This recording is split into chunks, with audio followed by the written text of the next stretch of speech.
Alors je sors juste de projection de Scream, Scream 6, donc, et oui, parce qu'il y en a déjà eu 5. Alors le cinquième date quand même d'il y a moins d'un an, donc c'est pour ça que j'avais un peu peur quand même de la qualité du 6, quand on voit par exemple Scream 2 qui est arrivé aussi très vite et qui est bon forcément un peu moins bien que le premier. Le 5, rapide retour sur le 5, j'avais plutôt bien aimé. Il y avait de bonnes propositions, mais ça ne renouvelait pas plus que ça la franchise.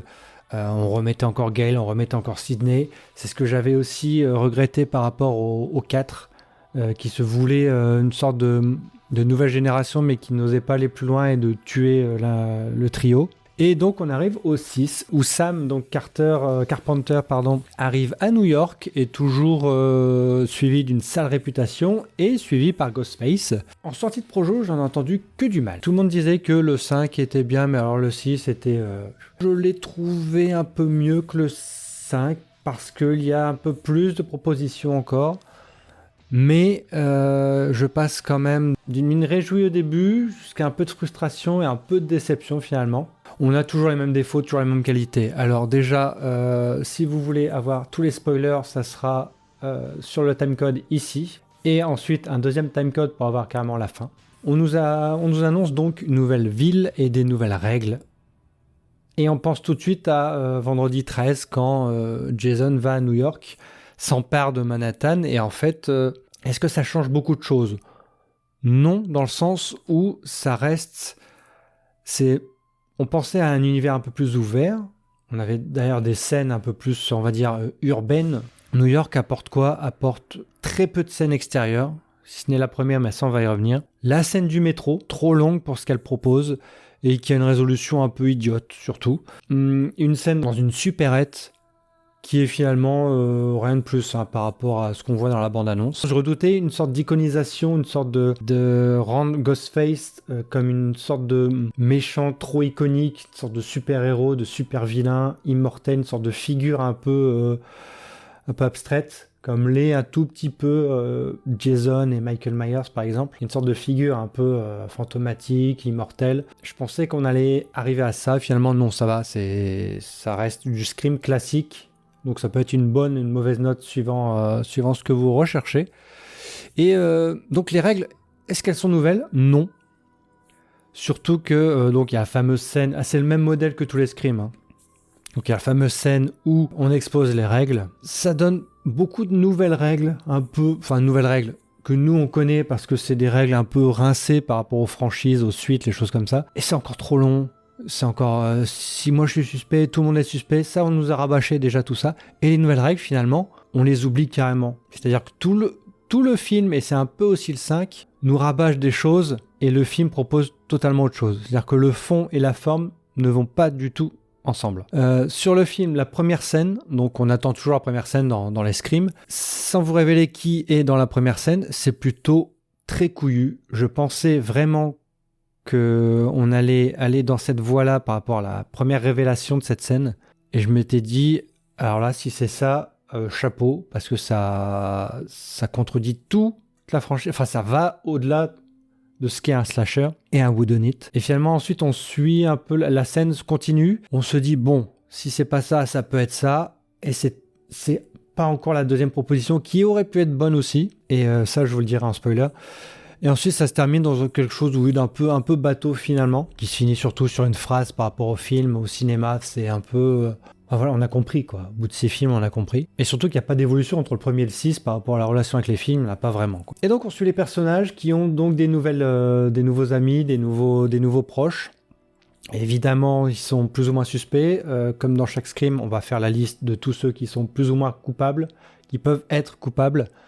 On a la révélation, ça on la connaît, c'est le retour de Kirby, donc joué par Hayden Panettiere, qui a un rôle, je sais pas si ça a été dit dans la bande-annonce, les résumés ou je ne sais quoi, qui sonne un peu faux, un peu ridicule, mais bon, le personnage est là, pas très utile, il sert juste pour la troisième partie. Ça fera plaisir à ceux qui sont vraiment à fond sur le lore Scream. Moi je trouve que c'est pas quelque chose qu'il faut iconiser, c'est-à-dire que là tout le sanctuaire qu'on voit dans la bande-annonce, c'était trop, on en faisait trop quelque chose de référent en fait trop un univers avec des codes. Enfin, des codes. Bien sûr, on parle des règles, mais quand je parle de codes, c'est vraiment un univers de respecter une sorte d'héritage, des choses comme ça, qui marchait avec Stab, parce que c'était une sorte vraiment de parodie. Mais là, on joue plus du tout avec ça, et voilà, c'était dommage. Et donc Kirby est là. On a des nouveaux personnages qui, au fur et à mesure, on se dit tiens, ça peut être lui, ça peut être lui. Dès que leur mort approche, fatalement, on se rabat sur les autres et la liste se raccourcit très très vite. Et au bout d'un moment, on se dit quand même, alors si c'est ni l'un ni l'autre, c'est qu'on va nous chercher des choses dans le passé ou des personnages un peu sortis de nulle part. C'est pas le cas, mais il y aura un petit, enfin sans spoiler, il y a un petit truc. Donc le film se suit sans déplaisir. Franchement, la scène du métro est un peu idiote, un peu trop longue. Enfin, elle est très très longue. Et surtout, vous verrez, enfin, par rapport à la bande-annonce, il y a un petit twist par rapport à la scène du métro. Et en fait, oui, elle est trop longue. Les effets ça marche pas. En fait, ça marche pas du tout. Et c'est très idiot parce que finalement, par l'action des personnages, ça rend la scène très idiote, pardon. Et c'est dommage. Et la scène du supermarché est assez violente, comme on a pu le voir dans la bande-annonce, mais ça s'arrêtera là. Voilà, c'est juste New York n'apporte pas plus que ça, puisque ça reste dans pas un univers ouvert, même si on a le parc, mais ça on l'avait dans le 1, dans le 2. On a la fac qui est un peu oubliée. Et finalement, ça reste dans des lieux un peu confinés, voilà, toujours des appartements. Et donc, nouvelles règles, nouvelle ville, non, en fait, pas du tout. Ça reste quand même très Scream. Donc ça, on peut pas lui en vouloir, enfin, on peut pas lui en vouloir. D'essayer de dénaturer l'œuvre, puisque ça reste quand même du Scream pur jus. Donc oui, est-ce que c'est plus violent ? C'est plus brutal. Par rapport au 5, ça reste dans la même veine, c'est-à-dire que c'est vrai que les coups de couteau, il n'y en a pas que un ou deux, il y en a beaucoup, donc c'est très brutal. Une sorte de violence, mais je trouve que c'est... Le mot, c'est vraiment brutal plutôt que violent. C'est pas très gore. Encore qu'il y a peut-être des scènes qui pourront peut-être un peu faire tiquer un peu les plus pointilleux, mais voilà, ça reste de l'épouvante à tendance horreur. Mais... Ensuite, que vous dire, l'évolution des personnages. Première partie du film, on sent que ça va vers quelque chose. On tend des perches, ça va vers quelque chose. Et on oublie de plus en plus pour aller dans un modèle vraiment très carré de Scream. Voilà, il faut éliminer de plus en plus les gens pour arriver à la révélation finale. Et comme à chaque révélation finale, ça retombe tout de suite après. Dès qu'il y a la révélation, je l'ai senti dans la salle, tous les gens commençaient à se remettre sur le fauteuil. T'es avec eux, et tout de suite, il y a une chose qui retombe en fait. Il y a une sorte de soufflet qui retombe. Et après, on veut savoir donc du coup les motivations et ensuite comment on s'en sort. Je peux pas dire que ça renouvelle la franchise, ça l'amène dans quelque chose de plus... thriller, moins étudiant peut-être, je sais pas, mais surtout que l'ajout des personnages, tu le sens quand même qu'il y a ils sont là pour jouer les fausses pistes et la vraie piste. Et c'est pas là pour apporter quelque chose au scénario. Dans le 4, vu qu'il y avait beaucoup de personnages, c'était plutôt le seul point positif, parce que moi je trouve que le 4 est quand même... Il était déjà vieux, il avait déjà vieilli déjà à la sortie, je trouve, donc là encore plus. Parce que je peux pas m'enlever le contexte de il était déjà vieux à l'époque. Le 5, en fait, tu voyais que évidemment les tueurs allaient être les meilleurs acteurs. On pouvait pas voir Dylan Minnette tueur, c'est sûr. Là, c'est un peu le cas. Encore que faudra que je passe au spoiler vraiment pour appuyer ma critique. Mais au niveau de la révélation, c'est pas... Voilà, ça reste pas au haut du panier. On reste encore dans des choses un peu faciles. Melissa Barrera, voilà, plutôt sympa. On mise pas plus que ça sur Jenna Ortega, alors que la promo si. Merci Wednesday. Gale Weather est plutôt vraiment au second plan. Une très bonne référence au premier. Et donc la scène qu'on voit dans la bande-annonce sur son appartement est plutôt bien fichue, même si quand on se met vraiment à réfléchir hors du rythme de la scène, quand on commence à dire mais pourquoi elle agit comme ça, c'est vrai qu'on se dit les personnages sont un tout petit peu idiots. Non, au final c'est une bonne suite en fait, c'est une bonne suite du 5. Est-ce que c'est un bon Scream ? Quand on regarde finalement ce qu'était le 1 et ce qu'est le 6, c'est vrai qu'on est plus On n'est pas dans la même chose. C'est vraiment un petit côté Blumhouse là en fait. C'est vraiment un côté. Tu sens pas l'aspect un peu artisanat du premier Scream. Bon voilà, les dialogues sont plutôt bons. Après les situations sont. Il y en a quand même finalement très peu. En fait, c'est 2 heures, mais ça passe plutôt vite. Je sais pas comment résumer plus ce film que par rapport à tout ce que j'ai dit sans spoiler. C'est vrai que les personnages oublient un peu toutes les règles les règles qui ont été énoncées. Donc c'est une bonne suite au 5. Est-ce qu'il est meilleur ou pas ? Moi je le trouve un peu meilleur parce qu'il sort vraiment, il s'affranchit encore un peu plus du fameux trio Dewey, Gale et Sidney, même si ça reste encore très ancré sur l'héritage du 1, 2, 3, 4. On est là et franchise, c'est vrai qu'on parle beaucoup de franchise dans le film. Le film semble être conscient de ce qu'il est, de ce qu'il propose en disant fait chier, on est une franchise. Bah oui, mais déjà vous sortez le 6, moins d'un an après le 5, donc oui, vous êtes complètement dedans. Bon, ça va, il prend pas après il prend pas le spectateur pour un con, donc voilà. On va passer au spoiler parce que là, va falloir dire des choses. Donc spoiler. La première scène, pour tous les fans de Samara Weaving, elle est dans la première scène. La première scène était très bien. Je suis déçu quand même que Samara Weaving y passe, parce que c'est quand même une très bonne actrice, et ça aurait été peut-être la première suspecte. Mais sa mise à mort, en fait, se passe, on va dire, avec les références qu'il faut au genre, slasher et au méta. Et là, il y a une révélation. Le Ghostface enlève son masque, on voit qui c'est. Et là, on se dit, putain, si c'est ça, Scream 6, si on sait qui est le tueur et qu'il est là dans les scènes, et le but du film, c'est qu'il ne se fasse pas prendre, c'est du génie. Et c'est très casse-gueule. Et s'il y arrive, génial. Sauf que ça va un peu plus loin. C'est un des disciples qui doit... il y a quelqu'un qui transforme plusieurs personnes en tueurs sanguinaires pour poursuivre un peu l'héritage des personnages. Enfin, c'est un peu... Je m'étais dit, si c'est ça, s'il y a une sorte de... beaucoup plus de tueurs et qu'il faut combattre une sorte de génération de tueurs très influencés, pourquoi pas. Mais ça va pas là, donc c'est un peu dommage. Donc l'histoire vraiment de ce Scream 6, c'est un tueur qui laisse des masques avec l'ADN des anciens tueurs.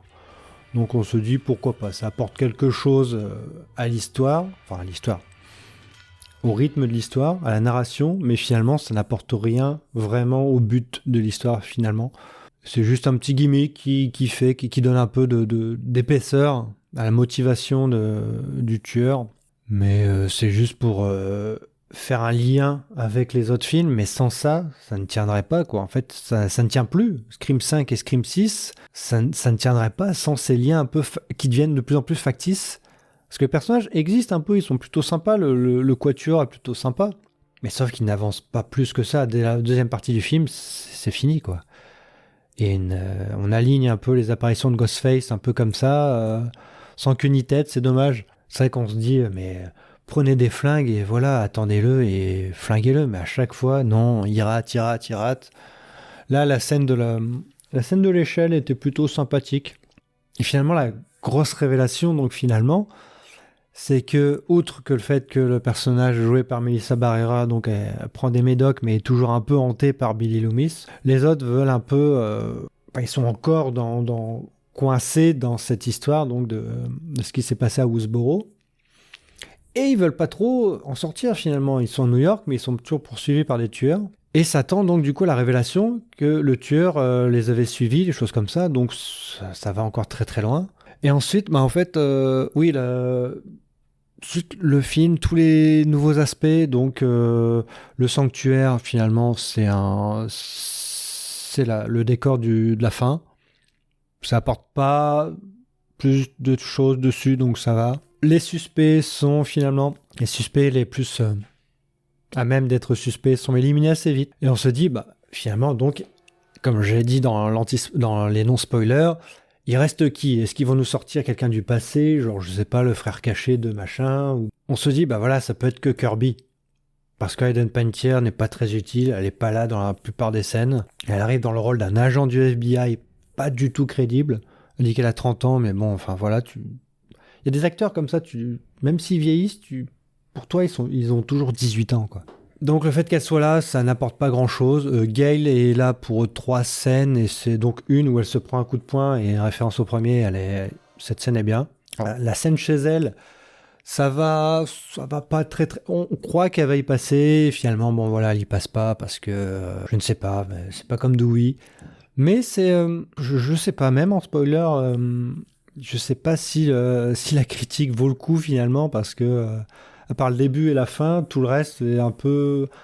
Je dirais pas que c'est bateau, mais c'est assez mécanique, donc ils oublient beaucoup les règles, parce que la scène du métro, par exemple, voilà, il y a 2 métros en fait. Le groupe est séparé, et plutôt que d'a- d'attendre l'autre du deuxième métro pour être tous ensemble dans la station d'après, non, ils restent chacun dans le métro, et ils sont entourés par des personnages donc déguisés, dont plusieurs Ghostface.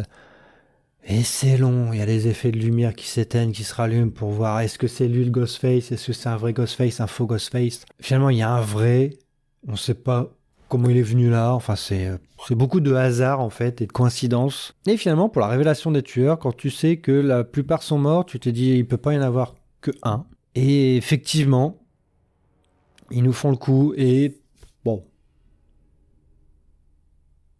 pourquoi pas. Finalement, il n'y a pas un tueur, on n'a pas 2, il y en a 3.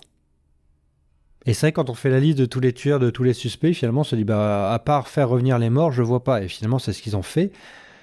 Et ça tient pas, ça tient plus, quoi. À faire les vengeances, on va dire, familiales, je mets des guillemets, comme ça, au moins, c'est flou.